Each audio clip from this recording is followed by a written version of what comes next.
First வந்து காரைக்குடியில் ஒரு கூட்டத்தை காட்டுறோமா, அப்புறமா வந்து அதுக்கு முன்னாடி வந்து தூத்துக்குடி ஒரு பெரிய கூட்டத்தை காட்டணுமா, ஸோ இதை விட என்ன பெருசாக கூட்டணும் கன்னியாகுமரி காட்டணுமா. சரி, இப்போ அடுத்து என்ன பண்ணலாம் அப்படின்னும் போது பார்த்தீங்கன்னா திருப்பூர்ல ஒரு வரலாறு காணாத ஒரு கூட்டத்தை காட்டினாரு. கொங்கு மண்டல தங்கங்களே,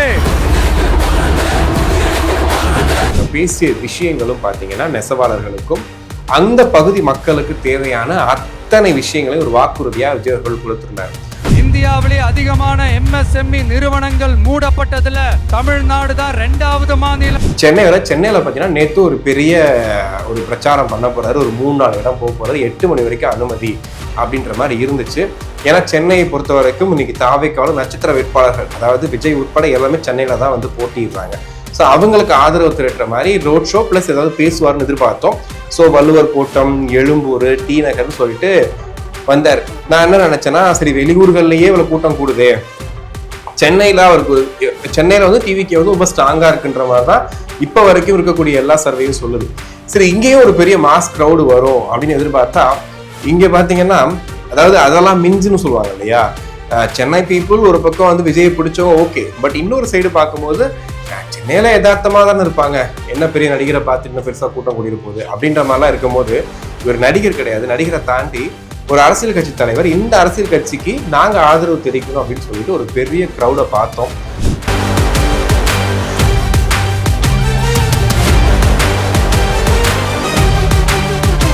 உலகெங்கும் வாழும் தமிழ் நெஞ்சங்களுக்கு கிறிஸ்டியின் அன்பு வணக்கம். இன்னைக்கு தமிழக சட்டமன்ற தேர்தல் 2026 ரொம்ப பரபரப்பான கட்டத்தை எட்டிக்கிட்டு இருக்கு. நாளுக்கு நாள் வந்து வன்மமும் உச்சகட்டத்துல போயிட்டு இருக்கு, அடியும் உச்சகட்டத்துல போயிட்டு இருக்கு. எதிரணிகள் வந்துட்டு என்ன பண்றதுன்னே தெரியாத அளவுக்கு இன்னொரு பக்கம் இங்க ஒர்க் பண்ணிட்டு இருக்காங்க. ஒரு பக்கம் பாத்தீங்கன்னா பணப்பட்டுவாடா டே காத்துல பறந்துட்டு இருக்குன்ற மாதிரி ரொம்ப அசால்ட்டாவே போயிட்டு இருக்கு. இந்த காத்துல பறந்துட்டு இருக்க அந்த பணப்பட்டுப்பாடாவை இந்த பறக்கும் படை கண்ணில் படலையா, ஏன் என்ன கவனிக்காம இருக்காங்க அப்படிங்கிறதுலாம் தெரியல. ஸோ அந்த மாதிரி ஒரு சுச்சுவேஷன்ல தான் இப்போ இருக்கும். ஸோ இந்த நேரத்துல நிறைய விஷயங்கள் நடந்திருக்கு, அரசியல் நிகழ்வுகள் ஏகப்பட்ட விஷயங்கள் இருக்கு. ஸோ ஒன்னொன்னா நம்ம பார்க்க போறோம்.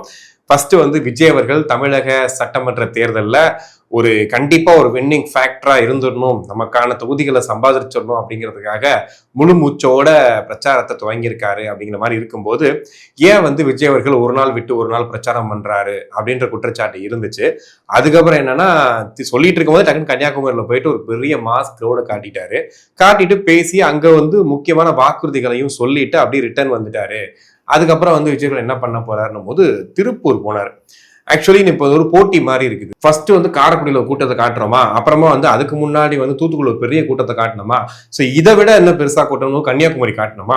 சரி, இப்போ அடுத்து என்ன பண்ணலாம் அப்படின்னும் போது பார்த்தீங்கன்னா திருப்பூர்ல ஒரு வரலாறு காணாத ஒரு கூட்டத்தை காட்டினாரு. அங்க பேசிய விஷயங்களும் பார்த்தீங்கன்னா நெசவாளர்களுக்கும் அந்த பகுதி மக்களுக்கு தேவையான அத்தனை விஷயங்களையும் ஒரு வாக்குறுதியா விஜய் அவர்கள் கொடுத்திருந்தார்.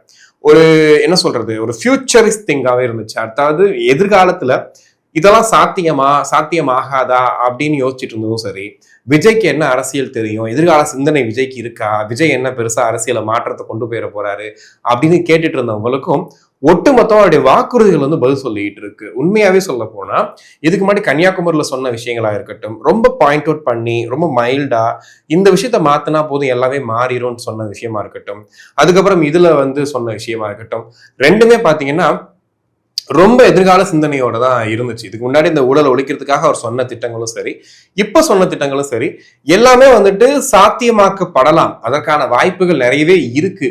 எப்படி சாத்தியப்படுத்துவீங்கன்னா அதுக்கு ஒரு சொல்யூஷன் அவரே சொல்றாரு. ஸோ அந்த மாதிரி தான் வந்து விஜய் அவர்களுடைய அந்த விஷயம் இருந்துச்சு.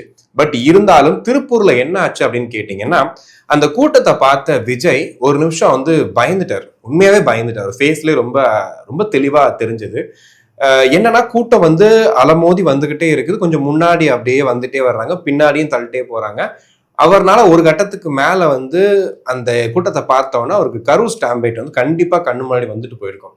ஏன்னா கரூர் சம்பவம்ங்கிறது வந்துட்டு விஜய் அவர்கள் அவருடைய கடைசி நாள் வரைக்கும் அந்த ஒரு காயம் வந்து ஒரு மனசுல இல்லாம இருக்கவே இருக்காது. ஏன்னா வந்து அது ஆக்சிடென்ட்டோ வாட் எவர், அது என்ன பிரச்சனையோ அதுக்கு பின்னாடிக்கு 1000 காரணங்கள் இருக்கலாம். பட் இருந்தாலும் அந்த 41 குடும்பத்துக்கும் எப்போதுமே வந்து விஜய் அவர்கள் பதில் சொல்லக்கூடியவர் தான் இருந்திருக்காரு. அந்த கூட்டு வந்து அவங்க தனியா மீட் பண்ணதும் சரி, அவங்க காலில் விழுந்து கதறி அழுத விஷயங்களும் சரி, இது எல்லாமே சொல்ற விஷயங்கள் என்ன அப்படின்னா, அந்த ஒரு வடு வந்து அவர் உடம்புல இருந்து அவர் மனசுல இருந்து வெளியே போகவே இல்லை. ஸோ லுக் வைஸாவே ஆளே சேஞ்ச் ஆன மாதிரி தான் இருந்தார் கரூர் சம்பவத்துக்கு அப்புறமா. ஸோ இந்த வாட்டியும் பாத்தீங்கன்னா அந்த மக்களுக்கு எதுவும் ஆயிடக்கூடாது, நமக்கு வாக்குகள் முக்கியம், ஜெயிக்கணும், நம்ம வந்து பிரச்சாரம் பண்ணணும், மக்கள் மத்தியில் நம்ம ஒரு பெரிய மாசான லீடரா காட்டிக்கணும், இப்படிங்கிறலாம் தாண்டி வந்து அந்த மக்களுக்கு எதுவும் ஆயிடக்கூடாதுன்றதுக்காக தான் திருப்பூர்ல கொஞ்ச நேரம் மட்டும் பேசிட்டு கிளம்பிட்டார். இதை வந்து ஊடகங்கள் என்ன மாதிரி கொடுத்துருந்தாங்க அப்படின்னா, குறிப்பா தினகரன் பேப்பர்லாம் பாத்தீங்கன்னா என்ன போட்டிருந்தாங்கன்னா, திருப்பூரில் பாதியில் தப்பி ஓடிய விஜய் அப்படின்னு சொல்லி போட்டிருந்தாங்க. என்னடா இது, ஏன்னா அவரு உண்மையான காரணம் அங்க அதுதான். ஏன்னா கூட்டம் அதிகமாக அவரை பாக்குற ஆர்வத்துல ஏதாவது தப்பா நடந்துருச்சு அப்படின்னா அதை ஒட்டுமொத்தமா விஜய் மேலதான் வந்து குற்றச்சாட்டா போட போறாங்க. குறிப்பா சூரியன் தொலைக்காட்சி காலங்காத்தால இருந்து வேலை பார்க்க ஆரம்பிச்சிட்டாங்க. அவங்க என்ன எதிர்பார்த்தா கன்னியாகுமரி எதிர்பார்த்தாங்க நடக்கும்னு சொல்லிட்டு, அங்க போலீஸ் பக்காவா சூப்பரா வந்து பண்ணி அமுச்சு விட்டாங்க. சரி, திருப்பூர்ல ஏதாவது நடக்கும்னும் போது என்னன்னா, திருப்பூருக்கு மத்தியானம் கேட்டிருந்தாரு, அதாவது 2 மணிக்கு மேலதான் வந்து பெர்மிஷன் கொடுத்திருந்தாங்க. அப்ப 2 மணிக்கு மேலதான் இங்க மக்கள் காலையில இருந்தே வந்து நின்றுவாங்கன்றது தெரியும். அப்ப கண்டிப்பா மயக்கம் போடுவாங்க, வெயில் அடிக்குது, இந்த மாதிரி இருக்கும்போது ஸோ இந்த சுச்சுவேஷனை வச்சு அடிக்கலாம்னு சொல்லி அதை வந்து திரும்ப பண்ணிட்டு இருந்தாங்க. ஒரு கட்டத்துக்கு மேல பாத்தீங்கன்னா குழந்தைங்களை கூட்டு வந்திருக்கிறாங்க, பெண்கள் வந்திருக்கிறாங்கன்னு சொல்லிட்டு அதை வந்து சூரியன் தொலைக்காட்சி ப்ரொமோட் பண்ணிட்டே வந்தாங்க. அதாவது நேரடியா எதிர்க்க மாட்டாங்களாம், டிவி கட்சியெல்லாம் ஒரு பொருட்டே கிடையாதான். ஆனா சூரியன் தொலைக்காட்சி மட்டும் அந்த வேலையை வந்து ரொம்ப தெளிவா பண்ணாங்க. ஏன்னா சூரியன் தொலைக்காட்சி வந்து எடப்பாடி தானே வச்சிருக்காரு. ஸோ அதனால வந்து அந்த விஷயத்த அவங்க பண்ணிட்டே இருப்பாங்களாம். ஸோ அந்த மாதிரி பண்ணி பாத்தீங்கன்னா ஒரு மாதிரி எனக்கே பார்க்கும்போது ஒரு பயம் வந்துச்சு. ஏன்னா திருப்பூர்ல அந்த சுச்சுவேஷன் ரொம்ப அவுட் ஆஃப் கண்ட்ரோல்ல போயிட்டு இருக்கோம் அப்படிங்கிற மாதிரி இருந்துச்சு. ஏன்னா கோயம்புத்தூர் கிராஸ் பண்ணும்போது அந்த கிரௌடு பயங்கரமா ஆயிடுச்சு. அந்த கிரௌடு அப்படியே வந்து திருப்பூர்ல இறங்கும் போது இன்னும் பெரிய மாசி கிரௌடா மாற ஆரம்பிச்சது. பாக்குற எல்லாருக்குமே அது வந்து ஒரு மாதிரி ஒரு பயத்தை உண்டு பண்ணுச்சு. விஜய் அவர்களுக்கு மனசுல அது தோணிருக்கும், இந்த நேரத்துல ஒரு முடிவு எடுக்கலன்னா தப்பாயிடும் சொல்லிட்டு அவர் ரிட்டர்ன் போயிட்டாரு. ஆனா அந்த ஊடகங்கள் அதை வேற மாதிரி கொண்டு போனாங்க. இதையும் தாண்டி அவர் சொன்ன ஒரு வாக்குறுதிகள் கூட எந்த ஊடகத்திலுமே பெருசா பேசப்படலை. அதாவது பாலிமர் தவிர்த்துட்டு மற்ற ஊடகங்கள்ல அதை ஒரு கார்டாவோ இல்ல ஒரு பேப்பர்ல ஒரு நியூஸாவோ ஒரு எக்ஸ்ட்ராவா அதை போட்டு கவர் பண்ணி யாருமே பண்ணல. இதுல இருந்து என்ன தெரியுது அப்படின்னா, வாக்குறுதி ரொம்ப ஸ்ட்ராங்கா இருக்கு, அதை கொண்டு போய் மக்கள்கிட்ட சேர்த்தோம்னு வச்சுங்களேன், அது ஒரு பெரிய வாக்கு சதவீதம் மாறிங்கிறது ரொம்ப தெளிவா இருக்காங்க.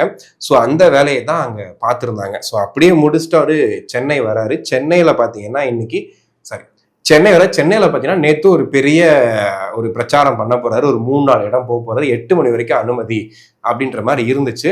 ஏன்னா சென்னையை பொறுத்த வரைக்கும் இன்னைக்கு தாவேக்காவோட நட்சத்திர வேட்பாளர்கள், அதாவது விஜய் உட்பட எல்லாமே சென்னையில தான் வந்து போட்டிடுறாங்க. ஸோ அவங்களுக்கு ஆதரவு திரட்டுற மாதிரி ரோட் ஷோ பிளஸ் ஏதாவது பேசுவார்னு எதிர்பார்த்தோம். ஸோ வள்ளுவர் கோட்டம், எழும்பூர், டி நகர்னு சொல்லிட்டு வந்தார். நான் என்ன நினைச்சேன்னா, சரி வெளியூர்கள்லயே இவ்வளவு கூட்டம் கூடுதே, சென்னையில வந்து டிவிக்கு வந்து ரொம்ப ஸ்ட்ராங்கா இருக்குன்ற மாதிரிதான் இப்ப வரைக்கும் இருக்கக்கூடிய எல்லா சர்வேயும் சொல்லுது.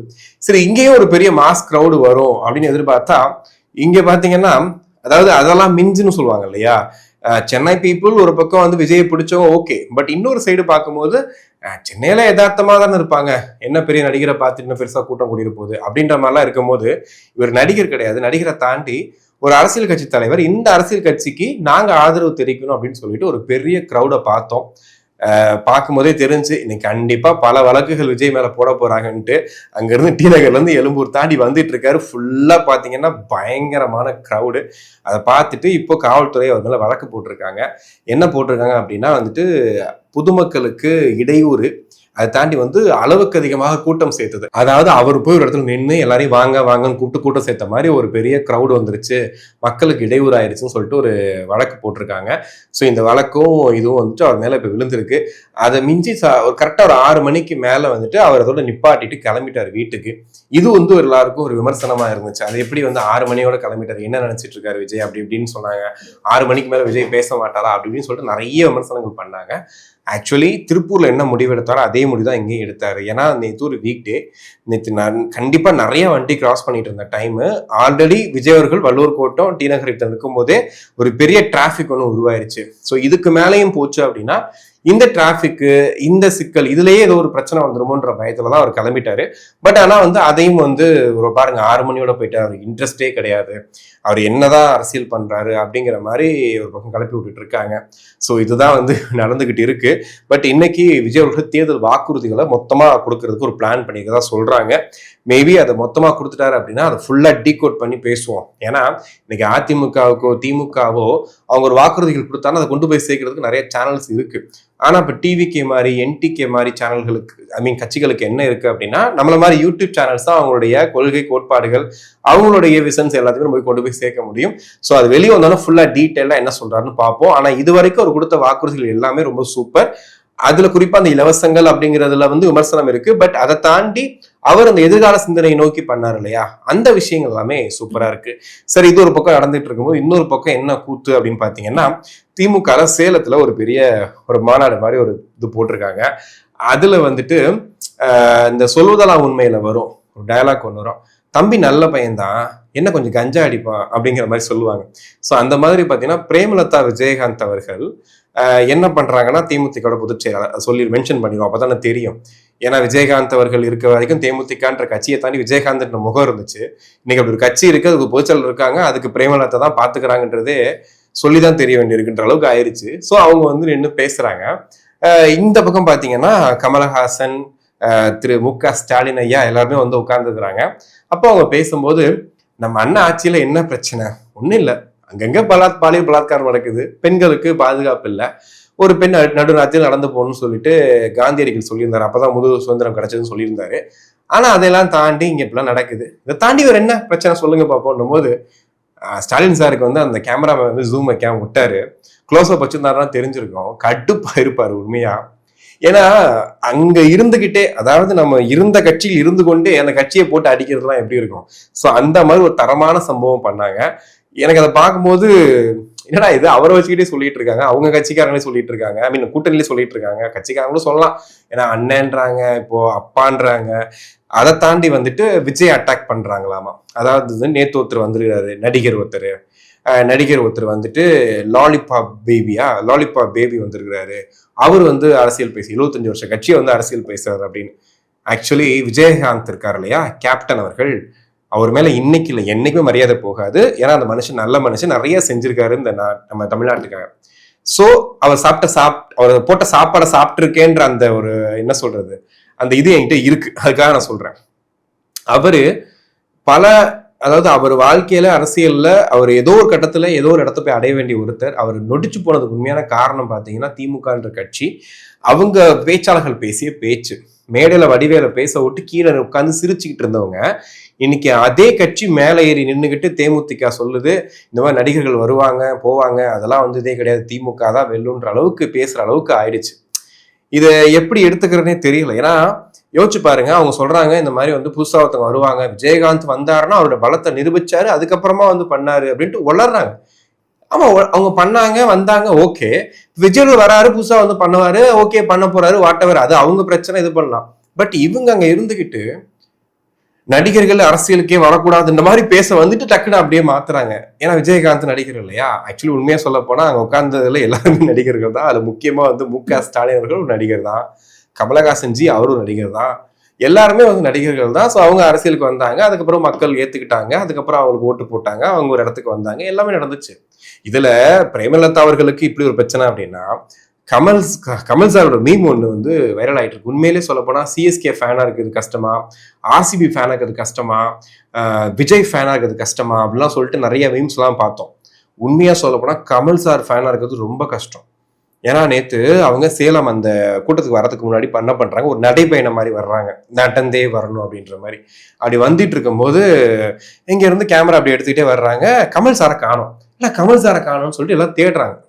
நானே மீம்ல பார்க்கும்போது என்ன புது செக்யூரிட்டி கிடைச்சிட்டாரு போலன்னு சொல்லி மீம் போட்டிருக்காங்க. நான் தேடுறேன், என்ன அது மீம் புரியலையே அப்படின்ட்டு பார்த்தா அவர் ஒரு ட்ரெஸ் ஒன்று போட்டிருக்காரு, கிட்டத்தட்ட அந்த செக்யூரிட்டிஸ் இருப்பாங்கல்ல அந்த ட்ரெஸ் மாதிரியே போட்டு நடந்து வந்துட்டு இருக்காரு. ஒரு பக்கம் பிரேமலதா, ஒரு பக்கம் மு.க. ஸ்டாலின் அவர்கள். எனக்கு பார்த்துட்டு என்னடா இது எப்பேற்பட்ட மனுஷன், ஒரு காலத்துல டார்ச் லைட்டை தூக்கி அடிக்கும் போது நான் சில்லறை செதற விட்டேன், என்ன மனுஷன், இவர் தாண்டா மாற்றத்தின் புதிதான ஒரு ஆள் அப்படின்ற மாதிரிலாம் நினைச்சேன், இப்படி ஆகி போச்சுன்ற மாதிரி இருந்துச்சு. ஸோ அப்படியே வர்றாங்க, போய் மேடையில் உட்காடுறாங்க.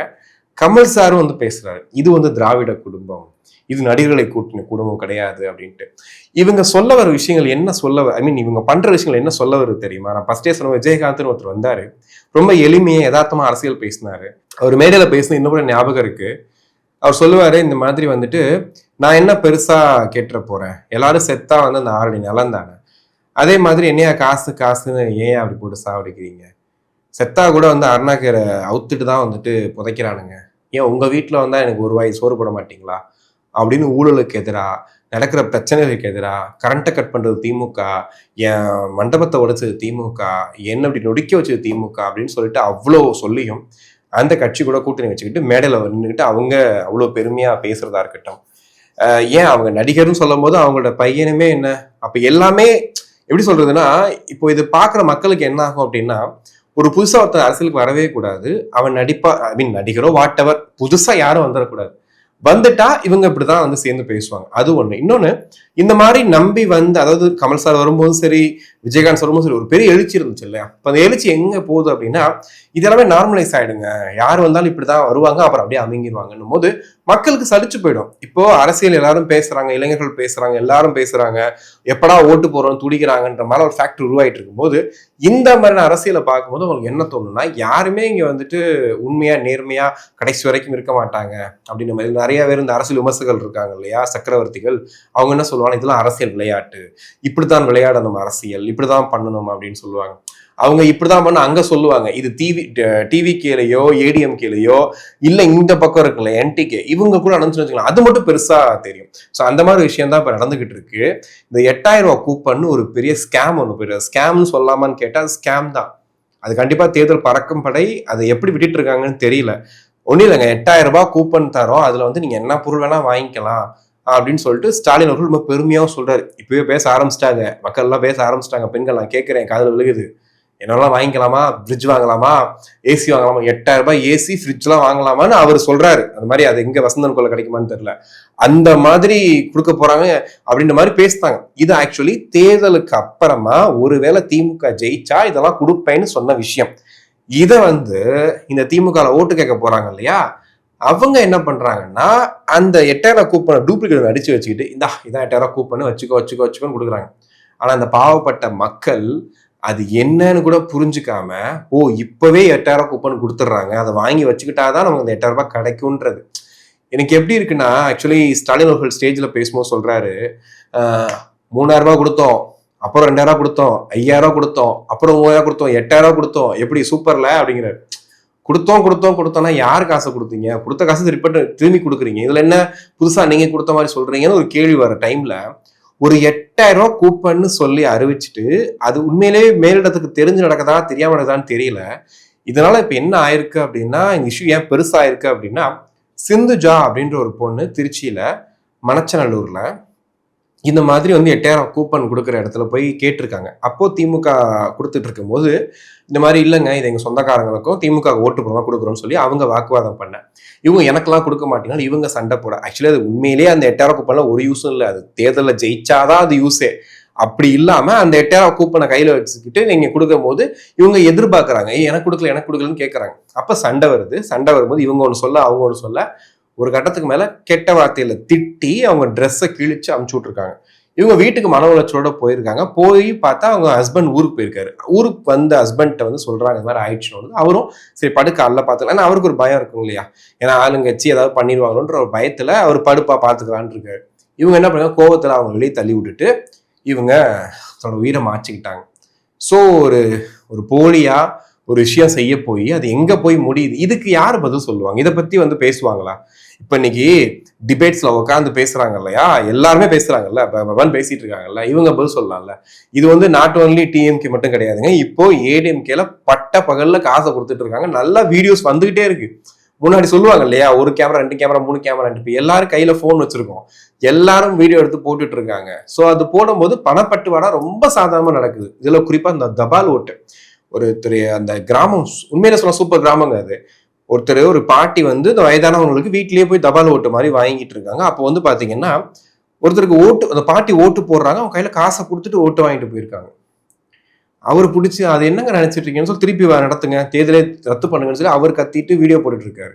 இன்னொரு சைடு பார்த்தீங்கன்னா காரைக்குடியில தாவேக்காக போட வேண்டிய ஓட்டு காங்கிரஸுக்கு போய் விழுந்திருக்குது. கேட்டா வந்துட்டு அதை போய் கேட்க போறாங்க. அந்த போலீஸ் அதிகாரி அவ்வளோ திமிரா பதில் சொல்றாரு. போ தூக்கி உள்ள வச்சிடும், தூக்கி உள்ள வச்சிடும், போ தூக்கி உள்ள வச்சிடும் போ அப்படிங்கிறாரு. அதாவது அரசு ஊழியர்களை வேலை செய்யாம தடுத்தீங்கன்னு சொல்லி உள்ள வச்சிருவேன்னு சொல்றாரு. அதான் சொல்றேன்ல, இது எப்படி போயிட்டு இருக்குன்னா, ஒரு கட்டத்துக்கு மேல என்ன பண்ணியாவது ஜெயிச்சிடலான்ற ஒரு இடத்துக்கு வந்துட்டு ஒரு கட்சி போயிட்டு இருக்கு அப்படின்னா மற்ற கட்சிகள் அதை வேடிக்கை பார்த்துட்டு இருக்கலாமா? அது ஒரு பெரிய, அது உண்மையிலே சொல்ல போனா நாம் தமிழா இருக்கட்டும், டிவிகேயா இருக்கட்டும், ஸ்பாட்லேயே பிடிக்கிறாங்க. போய் ஸ்பாட்லேயே நீ காசை கொடுத்துட்டு இருக்க குடுன்னு சொல்லி வாங்குறாங்க. இப்ப காட்பாடி தொகுதியில பாத்தீங்கன்னா அந்த திமுகல இருக்கக்கூடிய அந்த ஒன்றிய கவுன்சிலுக்கு போய் காசு கொடுக்குறாரு. இவர் போய் பக்கத்துல நின்று வாத்து வாங்கி வீடியோ எடுத்துட்டாரு. கேட்டா நான் தேர்தல் ஆஃபீஸர் அப்படின்னு, நான் வந்து எலெக்ஷன் ஆஃபீஸர், நான் வந்து இதுக்காக வந்திருக்கிறேன் அப்படின்னு. எலெக்ஷன் ஆஃபீஸர் எதுக்கு இங்க வந்துட்டு நீங்க காசு கொடுத்துட்டு இருக்கீங்கன்னு கேட்கும்போது அப்புறம் தெரியுது ஒரு திமுக காரு அப்படின்னு. அப்புறம் தாவேக்காக போய் சண்டை போடுறாங்க. அப்புறம் என்டிக்கு அதாவது ப்ரூஃபோட பிடிச்சி கொடுக்குறாங்க. பிடிச்சி கொடுத்துமே இதில் பறக்கும் பட யோசிக்கிறாங்க. இது எனக்கு புரியல, இது என்ன கான்செப்ட், எதுக்காக அப்படி பண்றாங்க அப்படிங்கிறதே தெரியல. ஸோ அந்த மாதிரி ஒரு நிலைமை தான் வந்து இப்போ வரைக்கும் போயிட்டு இருக்கு. ஒரு பணப்பட்டுவாடா கொடுக்குறாங்க அப்படின்றத போயிட்டு மக்கள் சொல்றாங்கன்றத தாண்டி ப்ரூஃபோட கொடுத்துமே ஏன் நடவடிக்கை எடுக்க மாட்டாங்கன்றது தெரியல. இதுக்கு மத்தியில மீஞ்சூர்ல ஒரு கல்லூரி படிக்கக்கூடிய ஒரு பெண் வீட்டில் படிச்சுட்டு இருக்கும்போது ஒரு 3 பேர் வந்துட்டு உள்ள பூந்து அந்த பொண்ணை போட்டு வெட்டியிருக்காங்க. சரமாரியா வெட்டியிருக்காங்க. ரொம்ப ஆபத்தான நிலையில ஹாஸ்பிட்டலுக்கு தான் சொல்றாங்க.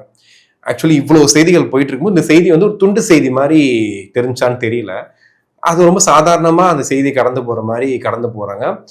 இது எப்படி சொல்றதுன்னா, இந்த செய்தி இப்ப வெளியாகும் போது என்ன சொன்னாங்கன்னா 3 பேர் நட்டிட்டாங்க, அப்படி ஆயிடுச்சு அப்படின்னு சொல்லிட்டு.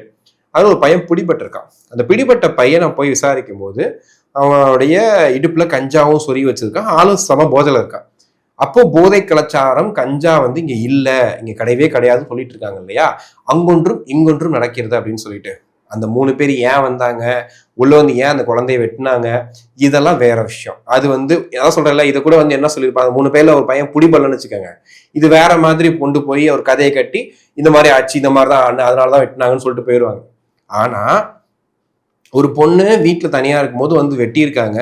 அதுல ஒருத்தன் பிடிபடுறான், அவன் கஞ்சா போதையில இருக்கான். நான் என்ன சொல்றேன், என்ன பிரச்சனையும் அவங்களோட வாட்டர் ஏதோ ப்ராப்ளம் இருக்கட்டும், அப்ப தடுக்க வேண்டிய காவல்துறை இருக்கு, அது ப்ராப்பரா தடுக்க வேண்டிய விஷயங்கள் இருக்கு. இதையும் தாண்டி ஒருத்தர் வெட்ட போறான்னா அவன் சைக்கோன்னு சொல்லுவோம். அப்ப சைக்கோவை மாத்துறது யாருன்னு கேட்டா அந்த கஞ்சா. அப்ப இந்த கஞ்சா இங்க இருக்கதான் செய்யுது, இங்க பொழந்துகிட்டு தான் இருக்குது. இதை பத்தி கேட்டோம்னு வச்சுக்கோங்களேன், ஐயோ அதெல்லாம் வந்து எங்கேயாவது நடக்கும். இதோட பீகார்ல பாத்தீங்களா எப்படி நடக்குது, உத்தரப்பிரதேசம் பாத்தீங்களா எப்படி நடக்குதுன்னு சொல்லுவாங்க. சோ இதுதான் ஆக்சுவலி இங்க நடந்துகிட்டு இருக்கு. இப்ப ஏடிஎம்கேமே ஒரு சில இடங்களை படம் கொடுக்குறாங்கன்றது தெளிவா தெரியுது, மாட்டிக்கிறாங்க. அப்படின்னும் போது கொஞ்சம் அதை பார்த்து தலைமை புரிஞ்சுக்கிட்டு அதை சொல்லணும். ஏன்னா தேர்தல் நேரத்துல நீங்க பண்ணக்கூடிய ஒவ்வொரு விஷயங்களும் இங்க வெள்ளை வெளிச்சமா ஆயிட்டு இருக்கு. எல்லாரும் எடுத்து கேமரா எடுத்து போட்டுட்டு தான் இருக்காங்க. ஸோ அதை வந்து தெளிவா புரிஞ்சுக்காம நிறைய விஷயங்கள் நடந்துகிட்டே இருக்கு. தேர்தல் பறக்கும் படையும் இதை பார்த்துட்டு தான் இருக்காங்க. நிறைய இடங்களில் காவல்துறை உதவியோட பணம் போகுது அப்படிங்கிறாங்க. ஸோ இது எப்படி எடுத்துக்கிறேன்னே தெரில. இப்ப இந்த மாதிரி பணம் அள்ளி அள்ளி கொடுத்து இது பண்ணி ஓட்டு வாங்கிட்டு அதுக்கப்புறம் 5 வருஷம் கழிச்சு திரும்ப வர்றாங்க. வரும்போது திரும்ப கேள்வி கேட்குறீங்க. இப்ப ஆக்சுவலி இப்ப ரீசெண்டா கூட எத்தனையோ இடங்கள்ல சிட்டிங் எம்எல்ஏ கூட வந்து கேள்வி கேட்டு அனுப்புறாங்க. ஸோ இப்போ ஆர்கே நகர்லாம் அந்த சிட்டிங் எம்எல்ஏ அவரை பிடிச்சி கேள்வி கேட்டு நீ வராதிங்க போங்கன்னு அனுப்புறாங்க. ஸோ அந்த அளவுக்கு கேள்வி கேட்கறதுக்கு மக்கள் வந்திருக்காங்கன்னு சந்தோஷப்படுறதா, இல்லை இன்னமும் இந்த கூப்பன் மாதிரி சில விஷயங்களை வச்சு ஏமாத்துறாங்கன்னு சொல்றதை வந்துட்டு எப்படி எடுத்துன்னு தெரியல. தயவு செஞ்சு இந்த வீடியோ பாக்குறவங்க, நம்ம வீடியோ ஒரு 50,000 பேர் பாக்குறீங்கன்னா நீங்க போய் மற்றவங்கள்ட்ட போய் சொல்லுங்க தயவு செஞ்சு. ஒன்றும் இல்லை, இந்த மாதிரி 8,000 கூப்பன் ஒன்று கொடுக்குறாங்க, அது வந்து ஃபேக், அது உண்மை கிடையாது. அது நெக்ஸ்ட் அவங்க ஜெயிச்சு வந்தாதான். இது திமுக தப்பு பண்ணிச்சா யாரு பண்ணாங்கன்றது தெரியல. ஏன்னா இப்ப திமுக கவர்மெண்ட் அமைஞ்சு அவங்க 8,000 கூப்பனுக்கு வந்து கொடுத்து அவங்க வாங்குறது வேற விஷயம். அது வந்து தேர்தலுக்கு அப்புறம். அதுக்கு முன்னாடி கொடுக்குறாங்களா 8,000 சொல்லி ஒரு பிரிண்ட் அவுட் மாதிரி கொடுக்குறாங்கல்ல, அது வந்து ஃபேக்கு. தயவு செஞ்சு இது யாரும் கொடுத்துறாங்கன்னு வாங்காதீங்க. அதை வாங்கல அதனால எனக்கு கிடைக்காதுன்னு சொல்லிட்டு பதட்டப்பட வேண்டிய அவசியமும் கிடையாது. அப்படி கொடுக்கறது தப்பு. அப்படி யாராவது உங்கள்கிட்ட கொடுத்து ஓட்டு கேட்டாங்க அப்படின்னா நீங்க அப்பவே வந்து ஃபோன் பண்ணி இந்த மாதிரி காவல்துறைக்கோ இல்லை தேர்தல் ஆணையத்துக்கோ கால் பண்ணி நீங்க உடனே கம்ப்ளைண்ட் பண்ணலாம். இல்லை நீங்க போன்ல சிம்பிளா வீடியோ எடுத்து வந்து மக்களுக்கு அமுச்சு விட்டு நீங்க பார்த்தாவே போதும். ஏன்னா இப்ப நீங்க சோசியல் மீடியால பரவுறதா நீங்க செய்தியா இருக்கு. நீங்க மெயின் ஸ்ட்ரீம் பார்த்தாலாம் வந்து நம்ம செய்தியை பார்க்க முடியுமான்னு தெரியல. அந்த மாதிரி தான் போயிட்டு இருக்கு. ஸோ இதான் வந்து இன்னைக்கான அப்டேட்டு. ஸோ நாளைக்கு விஜய் அவர்கள் இந்த தேர்தல் வாக்குறுதலாம் கொடுத்ததுக்கு அப்புறம் என்னென்ன கொடுத்துருக்காரு, என்னென்ன விஷயங்கள்லாம் பெனிஃபிட்டா இருக்கு, என்னென்ன விஷயங்கள்லாம் வந்து சாத்தியமா இருக்கு அப்படிங்கிறதையும் பேசலாம். ஸோ நீங்க உங்களுடைய கருத்துக்களை கீழே கமெண்ட்ஸா சொல்லுங்க. நன்றி.